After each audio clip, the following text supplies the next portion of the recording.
Hi, I'm Sarai, and today I learned what it means to be truly on my own. I placed my coffee mug down on my parents' kitchen counter, staring at my mother's cold expression. Her words still rang in my ears, sharp like broken glass. "We're not your bank anymore," Mom snapped, her voice sharp with smugness.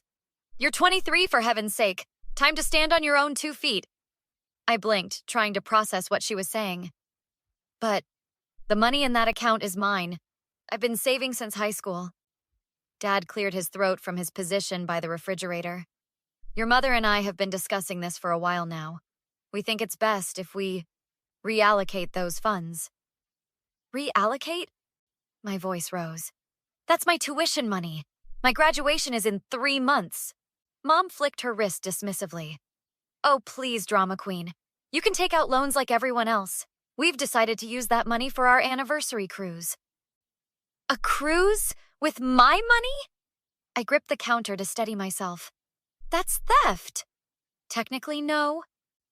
Mom's smile didn't reach her eyes. "The account is in our names. We just let you deposit into it."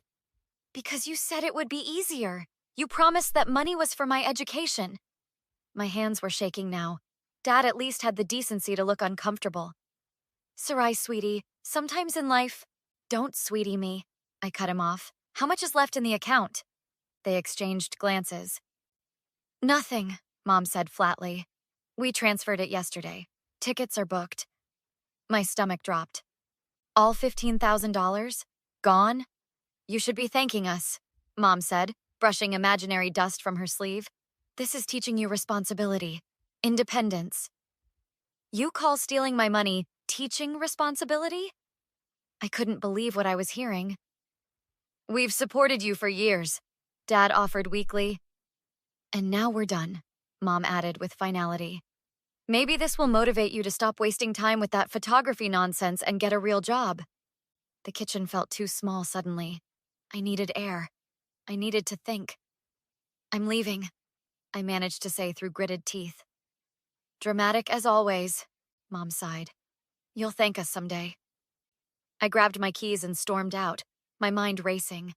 As I slammed my car door, my phone buzzed. It was my best friend, Ava. "Hey, did you talk to your parents?"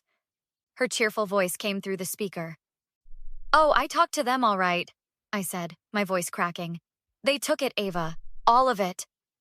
"Took what? What are you talking about?" "My tuition money. All $15,000. They emptied the account yesterday." "What?" Ava's voice rose in disbelief. "They can't do that."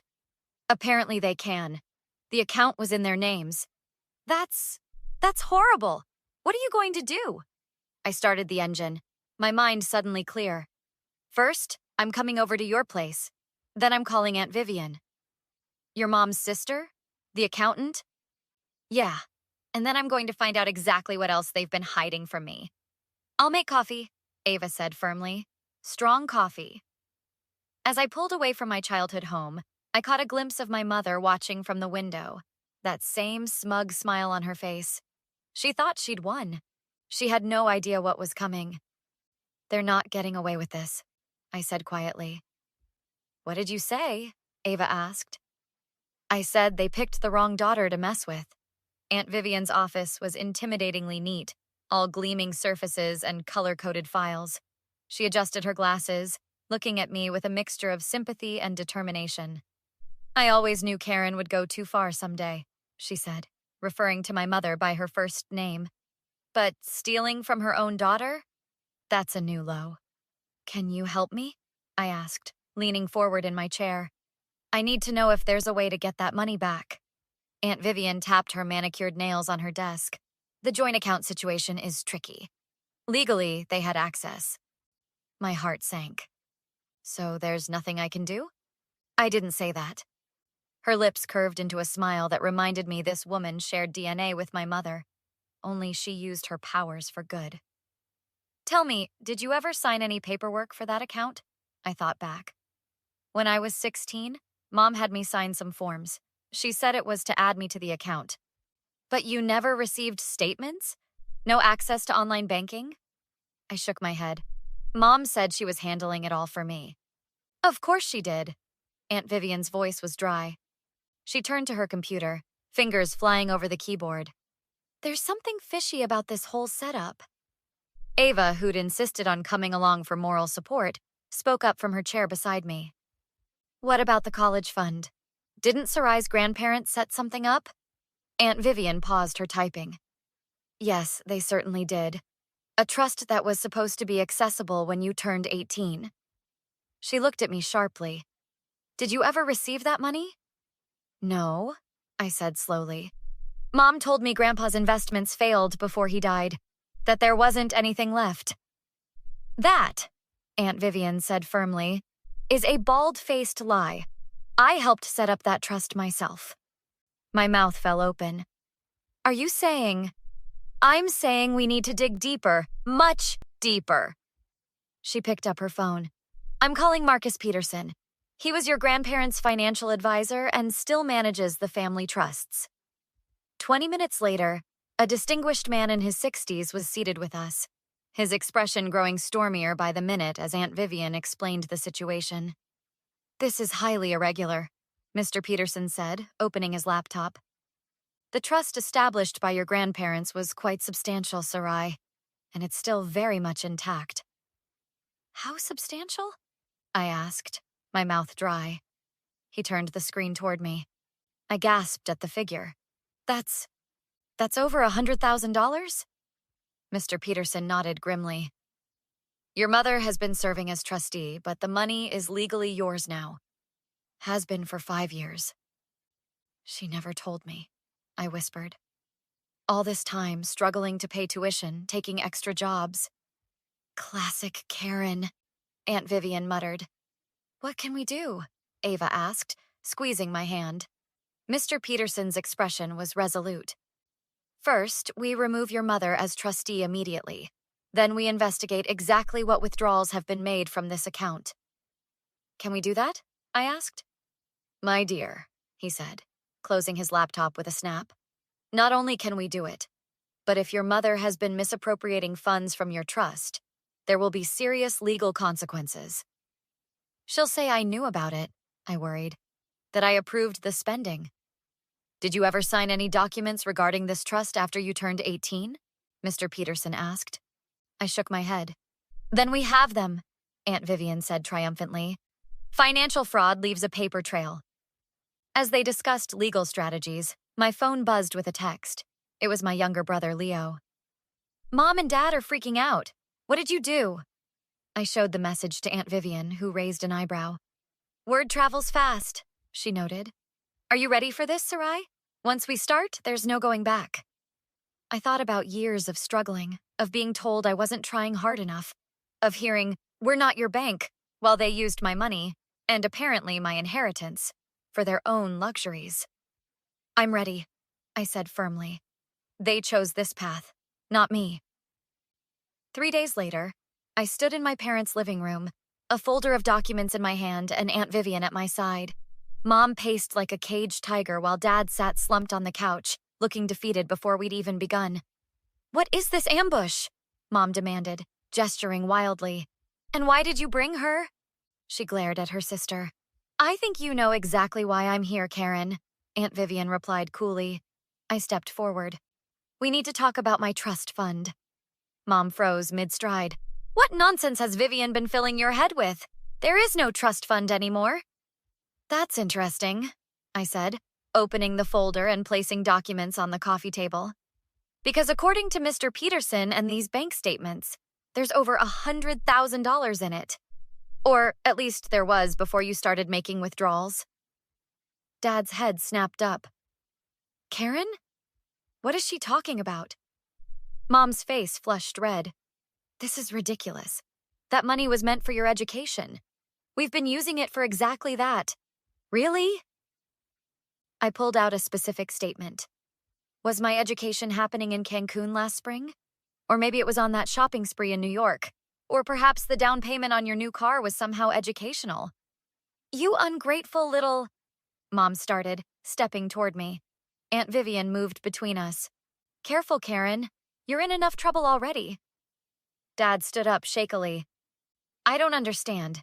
You told me Sarai's trust fund was depleted years ago. Oh, she told me the same thing, I said bitterly. Turns out that was a lie. Robert, don't listen to this nonsense, Mom snapped at Dad. They're trying to turn you against me. The only person turning anyone against you is yourself, I replied, with your lies and your theft. It wasn't theft, Mom shouted. I'm your mother. I know what's best for you. Is that why you've been hiding my inheritance for 5 years? Why you took my tuition money for a cruise? Was that what was best for me? Dad picked up one of the statements, his hands trembling. Karen, there are withdrawals here for jewelry. For that timeshare in Florida. You told me we were financing those things with your bonus money. Robert, put that down, Mom hissed. No, I think Dad should see exactly where the money has been going, I insisted. All those times you told me you couldn't help with my tuition, that I needed to learn responsibility, you were spending my inheritance on luxuries. You have no idea the sacrifices I've made for this family. Mom's voice rose hysterically. Sacrifices? Aunt Vivian scoffed. Like sacrificing your daughter's education fund for a cruise? Those kinds of sacrifices? Mom turned on her sister. You stay out of this, Vivian. This is family business. I am family, Aunt Vivian replied evenly. And unlike you, I respect what Mom and Dad wanted for their grandchildren. What exactly do you want, Sarai? Dad asked quietly, still staring at the documents. First, I want Mom removed as trustee of my fund. Immediately. Aunt Vivian has already started the paperwork. You can't do that, Mom protested. Actually, she can, Aunt Vivian interjected. The trust clearly states Sarai takes control at 21. You've been illegally controlling it for 2 extra years. Second, I continued, I want a full accounting of every penny taken out of that trust. And third, I want my tuition money back. All of it. By tomorrow. Or what? Mom sneered, though I could see fear behind her eyes now. I met her gaze steadily. Or Mr. Peterson files a formal complaint for financial fraud and misappropriation of funds. You'd be looking at criminal charges, Mom. You wouldn't dare, she whispered. Try me, I challenged. We're not playing games anymore. The county courthouse was busier than I expected on a Tuesday morning. I shifted nervously in the hard wooden seat, adjusting my blazer, the one Aunt Vivian had insisted I buy for occasions just like this.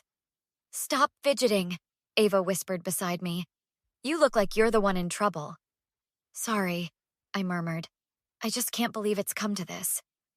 On the other side of the courtroom, Mom sat rigidly beside her attorney, refusing to look in my direction. Dad was noticeably absent. He'd moved out 3 weeks ago after discovering just how extensive Mom's financial deceptions had been. All rise, the bailiff called, and everyone stood as the judge entered. The proceedings moved quickly after that. My attorney, Miss Rivera, another of Aunt Vivian's connections, was methodical and prepared. She presented the trust documents, the bank records, and the evidence of systematic misappropriation with clinical precision. When it was over, the judge's ruling was unequivocal. Full control of the trust returned to me, plus restitution of all misused funds with interest. Mom was also ordered to pay my legal fees. As we exited the courtroom, Mom finally approached, her attorney hovering anxiously nearby. Are you happy now? She asked, her voice low and venomous. You've ruined everything. You did that yourself, I replied calmly. You had choices. Every step of the way, you had choices. I was protecting you. You would have wasted that money on your ridiculous photography dreams. It wasn't your decision to make. It was mine. Her face contorted. I'm still your mother. You owe me respect. Respect is earned, I said simply. And you can start earning it by accepting responsibility for what you did. This was all Vivian's doing, Mom spat. She's always been jealous of me, always wanted to turn you against me. I shook my head. Aunt Vivian just helped me find the truth. You're the one who lied and stole from me. Sarai, she said, suddenly switching to a pleading tone. We can fix this. Drop the restitution claim. We're family. Families forgive each other. For a moment, I saw the mother I'd once adored, the one who'd checked for monsters under my bed and taught me to bake cookies. But then I remembered the years of struggling, of being made to feel inadequate while she spent my inheritance on luxuries. No, I said firmly. There's no going back from this. You didn't just take my money. You took my trust. That's something I can't forgive. Her face hardened again. You'll regret this. Someday you'll need me and I won't be there. I already needed you, I replied. And you weren't there. You were too busy being my bank. I turned away, joining Ava and Aunt Vivian, who waited by the doors. You okay? Ava asked, linking her arm through mine.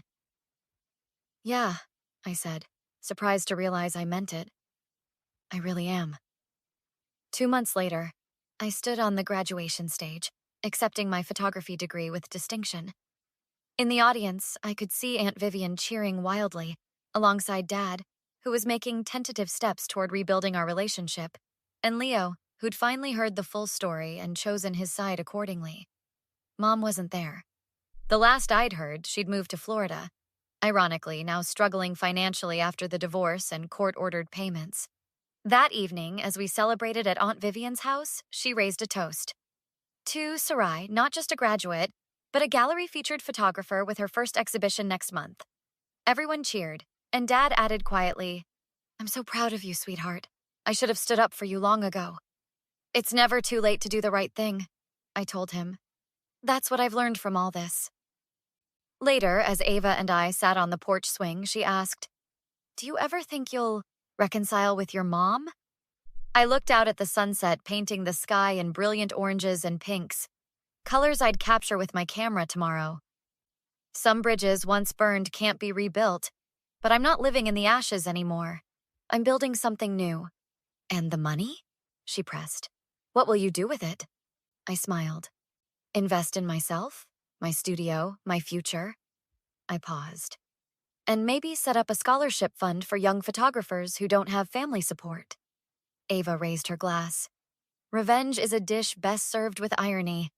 We laughed, and for the first time in months, the sound contained no bitterness, just the freedom of someone who had fought for what was rightfully hers and won. Have you ever had to stand up to family for something that was rightfully yours? Share your story in the comments, and don't forget to like and subscribe for more real-life drama and inspiration.